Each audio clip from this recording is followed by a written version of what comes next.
Real Madrid are on their way out of the UEFA Champions League. As I'm saying this, I know that you are wondering what is going to happen. Why am I saying this? Any which ways. If you are seeing this video and you are liking it, please hit the subscribe button, hit the follow button, like, comment, and share so that other people can see it and do sort. My name is Gabby the Football Bad Guys. You know, some people be calling me Brother Gable. You can call me Gable 1 or Gable Square. So without much ado, let us quickly dive into why I actually said Real Madrid are on their way. I think Real Madrid are on their way out of the UEFA Champions League. Let's hit it. So first things first, we all saw what happened, the dramatic game that happened between Real Madrid and Benfica at the final matches of the UEFA Champions League group stage. And since we saw it was an exciting match, the goalkeeper scored at the 9 minutes to give Benfica the edge to be in the playoff of the UEFA Champions League. Although I'm a Real Madrid fan and I'm not happy about the situation, but I like to say fact about things. Are you getting me? So Real Madrid might be on their way out of the UEFA Champions League when they face Benfica. And here are reasons why I said so. Number one, Kylian Mbappe is injured. The best player in the world right now is injured. If you are ranking the best player in the world this time around, you are going to say Harry Kane, you are going to say Haaland, and you are going to say Kylian Mbappe. These are the top three players that have been performing right from when the season started up to this very moment. But among these three people, Kylian Mbappe has been the one outperforming all of them. Some of them have calmed down, but Kylian Mbappe has refused to remove his boot off the gas.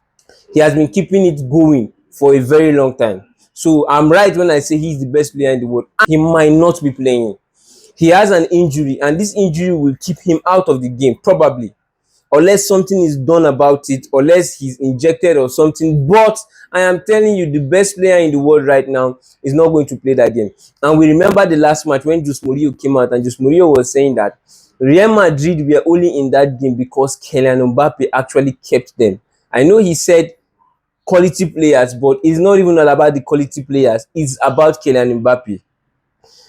2 touch, 2 goals. He said it. 2 touch, 2 goals.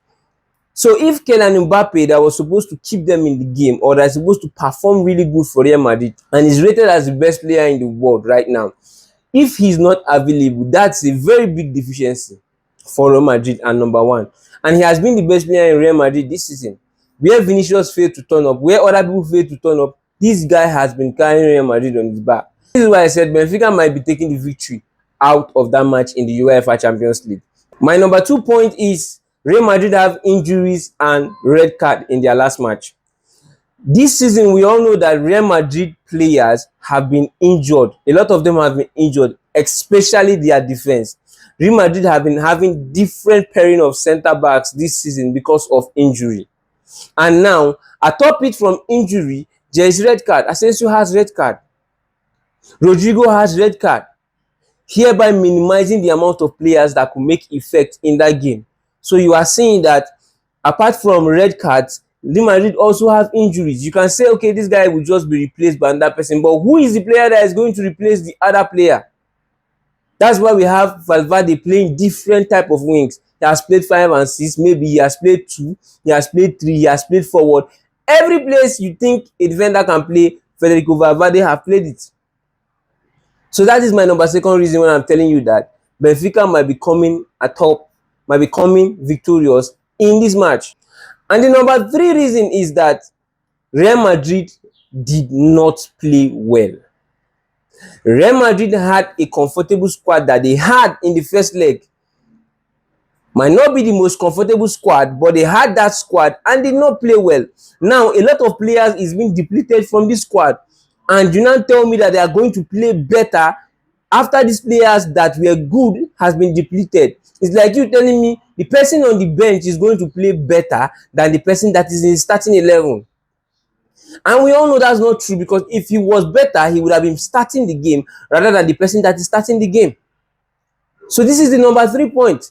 Real Madrid played woefully last time, and they had these players in time. They had Kylian Mbappe, they had Asensio, they had Rodrigo, and they had some other players, and they played woefully. I'm telling you, I'm a Real Madrid fan, but I'm saying it and I'm spitting it out to you the way it is. I am boiling inside us and I'm saying it. Real Madrid had these players and they played absolutely woefully. And now you don't have this set of players anymore. How do you expect them to outperform what they played last time? It's almost nearly impossible. While I'm not giving room, while I'm not saying that it is not possible, because I've seen it happen. There was this time around Champions League, yeah, Barcelona versus Liverpool. Mohamed Salah was out. Roberto Firmino was out. The only person in that starting front three was Mane. And we also saw how Liverpool came back to beat Barcelona and remove Barcelona from the Champions League semi-finals with that players that were not available. It has happened. So I'm not counting it all out, but I'm telling you, it's on rare occasion that your players are not available and you outperform what you played in the first leg, or you outperform what you played before. It's rare. So that's my number 3 point. My number 4 point is Benfica now have momentum. For them to be able to beat Real Madrid in that way, in that sort of manner, it has now given them boost that they can do it again. And there's nothing that beats a team spirit. There's nothing that beats a mindset that knows that they can do it again and again. You see these players coming up with fire in their boots. You see this player coming up with confidence. Since we've done it before, we can do it again. And plus all these things that I mentioned that are affecting Real Madrid, we can do it again. I am telling you, we can do it again. This is what they will be coming with. And plus, I don't want to even mention that they have a coach like Jose Mourinho. Jose Mourinho might not be really be a tactical coach. Jose Mourinho might not really be a tactical coach. But what I know about Jose Mourinho is that when it comes to clutch moments, he's always available. You cannot write his name off history. You cannot clean that book. He's always there. This is what I know about Jose Mourinho. So Benfica are going to come up with a morale, a very boosted morale from the last match they played against Real Madrid. If we have done it last time and we did it in a very comfortable fashion, we can do it again. You see these reasons? These are the reasons I believe that Benfica are still going to come out victorious in the next match against Real Madrid. It might not happen that way, but it is obvious. It is almost obvious that this is the way it's going to be heading because of what is actually befalling Real Madrid right now. Right now. I know you guys will come up and say there was a lot of officiating error in that game. Yes, truly, there was an error in that game. The Jude Bellingham foul, that was not a foul. The penalty obviously was too soft. He went down too quickly. That was also not a foul. But you cannot bank on that. If Real Madrid had played well, I believe they would have had chances and maybe the game might end in a draw. But they didn't play well. Kylian Mbappe played well, but they didn't play well. So there's no way you can blame it on the official. You cannot do that. You can't do that. As I'm saying this thing to you right now, my heart is boiling. I don't know. If I were to meet Real Madrid players one-on-one, I'm going to point it at their eyes and I'm telling it. I'll be like, you, Rodrigo, I'm telling you this. I'm telling you this. Kylian Mbappe, come. Okay, no, Kylian Mbappe is good. Don't worry. Kylian Mbappe, chill, okay? Chill. You have injury. If not that you don't have injury. If today you don't have injury, I would have known what I'll do to you. But any which ways, we are going to see what happens. We are going to know what happens after the time being. If what I'm saying is right, promise to follow and keep following my channel. My name is Gabby the Football Bad Guy. Like I said before, some people will be calling me Boda Gebu. You can call me Gebu 1 or Gebu Square. Boda Gebu, I don't go.